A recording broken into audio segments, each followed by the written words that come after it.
안녕하세요. 축진먹입니다. 토트넘이 손흥민의 멀티골로 호펜하임을 꺾으면서 유로파리그 16강 직행 티켓에 한 걸음 더 다가갔습니다. 과연 토트넘의 경기는 어땠는지 알아보도록 하겠습니다. 토트넘의 선발 라인업입니다. 토트넘은 쿨루셉스키, 히샬리송, 손흥민 이렇게 지난 시즌 초반에 보던 쓰리톱을 오랜만에 다시 볼 수 있었고요. 그레이와 벤 데이비스 중에 그레이가 좌풀백으로 출전했습니다. 그리고 얼마 전 큰 부상을 입었던 벤탄쿠르도 오늘 명단에 복귀했습니다. 저는 이 경기를 보면서 개인적으로 느꼈던 게 호펜하임이 독일 토트넘 혹은 파란색 토트넘이라는 느낌이 들었습니다. 그만큼 토트넘과 경기 스타일이 비슷했고요. 높은 라인을 좋아하면서 토트넘을 강한 전방 압박으로 누르는 그런 플레이 방식으로 진행됐고요. 토트넘도 역시 자신들의 축구를 했습니다. 그러다 보니 토트넘이 평소에 단점으로 가지고 있었던 걸 호펜하임도 가지고 있었고요. 그런 것들이 경기에서 나오기도 했습니다. 예를 들면 이런 장면이죠. 토트넘도 전방 압박하다가 그 전방 압박이 제대로 이루어지지 않으면 선수들 간의 간격이 벌어지면서 한 번의 전진 패스를 허용할 때가 있습니다. 호펜하임도 비슷했습니다.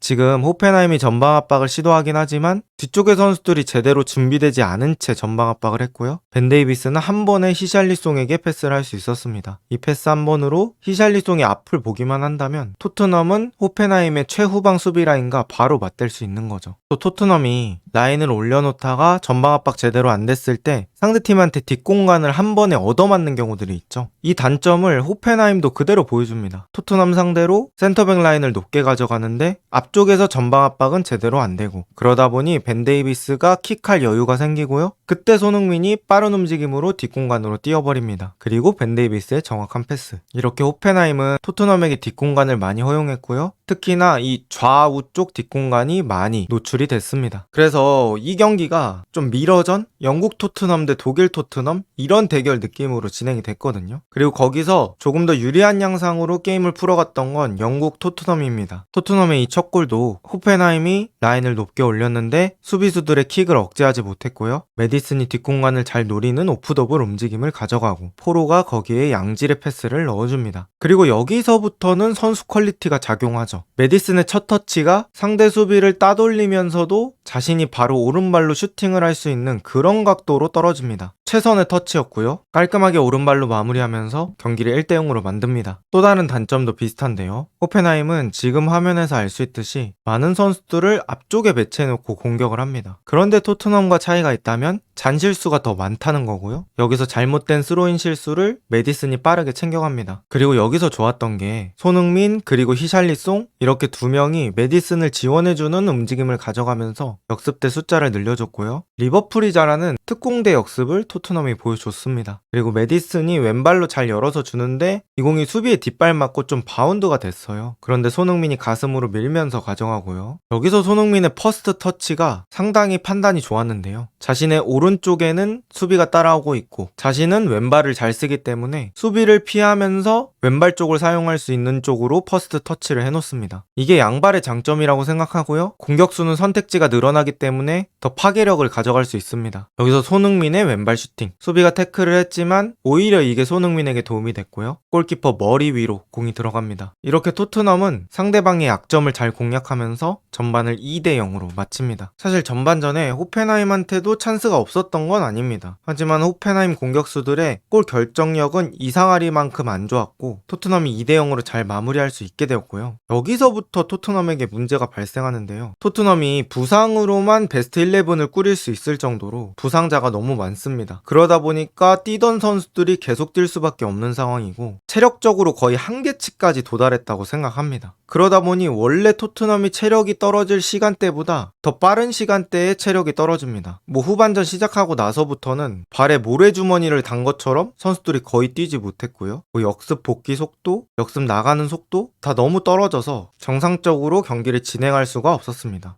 아까 말씀드렸듯이 토트넘의 체력이 빨리 떨어졌기 때문에 토트넘 입장에서는 템포를 좀 낮추고 공을 소유하면서 공격할 때는 꼭 마무리하고 내려오는 게 중요했습니다. 하지만 손흥민의 컷백이 역습의 기점이 되고요. 이 역습이 이어져서 호펜하임은 골문 앞까지 왔고 호펜하임 선수가 슈팅하는 척하면서 토트넘 수비 3명을 자신에게 끌어당깁니다. 그리고 등 뒤로 오버래핑하는 선수를 봐주고요. 여기서 왼발로 가벼운 컷백 그리고 실점을 하게 됩니다. 토트넘 선수들이 거의 뛰지도 못하고 교체 자원은 유스밖에 없는 상황에서 한 골 따라잡히니 분위기가 매우 좋지 않은 상황이었고요. 자칫하다간 동점골, 역전골을 허용해서 승점을 챙기지 못하는 시나리오까지 생각해야 했습니다. 근데 그런 상황에서 자신들의 분위기를 한 번에 망쳐버립니다. 호펜하임의 센터백이 정말 어처구니 없는 패스 실수를 하고요. 땅볼로 그대로 벤탄쿠르에게 배달합니다. 그리고 여기서부터 토트넘은 역습이 시작됐고요. 여기서 우리가 알던 손흥민의 모습이 나옵니다. 아까 상황과 비슷한 맥락으로 볼 수 있는데요. 손흥민의 장점은 양발 사용이 가능하다는 거고, 수비수 입장에서는 이 양쪽 각을 다 대비해야 한다는 게 매우 부담으로 느껴지고요. 그나마 약발인 왼발 쪽 각도를 내주고 수비를 할 수밖에 없습니다. 손흥민은 헛다리를 짚으면서 왼쪽으로 공을 쳐놓고요. 강렬한 왼발 슛으로 경기를 3대1로 만듭니다. 치고 올라오던 호펜하임의 분위기를 완벽하게 잡아낸 골이었고요. 이 손흥민 특유의 시그니처 골을 못 본 지가 정말 오래된 느낌인데 오랜만에 봐서 너무 좋았고 짜릿했습니다. 또 아까 실점에 빌미가 된 컵백 때문에 마음고생이 좀 있었을 텐데 완벽히 결자 해지를 해낸 손흥민입니다. 호펜하임이 토트넘과 전술적으로 여러가지 비슷한 면이 많지만 가장 큰 차이를 고르자면 공격 방법인데요. 토트넘은 박스 안에서 짧은 패스로 컵백 상황을 만들어서 득점하는 게 주 공격 루트라면 호펜하임은 크로스 공격이 주 공격 루트였습니다. 키 194에 메어슈테트라는 선수의 머리를 보고 크로스를 많이 넣어줬고요. 분데스리가에서 호펜하임의 크로스 성공률은 리그 2위에 육박할 만큼 크로스 공격이 좋은 팀이고요. 벤 데이비스처럼 센터백 치고는 키가 작은 선수가 있었기 때문에 토트넘에게는 위협적인 공격 방법이 되었습니다. 호펜하임은 크로스 공격을 후반 내내 계속했고요. 이렇게 골대를 맞추는 일도 있었고 3대1 상황에서 따라잡는 득점을 헤더로 하기도 합니다. 하지만 토트넘이 이 이후엔 수비로 잘 버텨내면서 3대2로 짜릿한 승리를 만들어냅니다. 일단 오늘 경기 호펜하임도 패배를 하긴 했지만 자신만의 색깔이 있어서 또 경기는 재밌었던 것 같고요. 또 토트넘은 오늘 경기 이기긴 했는데 체력적으로 너무 한계치에 도달해 있는 것 같습니다. 오늘 경기는 진짜 더더욱 힘든 상황이었던 게 스펜스, 킨스키 이런 선수들이 유로파 스쿼드에 등록이 되지 않았어요. 그러다 보니까 교체할 자원이 많이 없었고 힘든 상태에서 버텨야 되는 그런 상황들이 많았습니다. 거기서 멀티골을 넣은 선수가 손흥민이고 또 이건 풀경기를 보신 분들은 아실 텐데 그 손흥민이 헛다리하고 득점을 했던 그 상황이 토트넘 선수들이 거의 뛰어다니지를 못했어요. 그런 힘든 상황에서 한 골을 벌려줬다는 게 토트넘한테는 아주 큰 힘이 됐고요. 남은 시간을 버틸 수 있는 완벽한 보충제가 되었던 것 같습니다.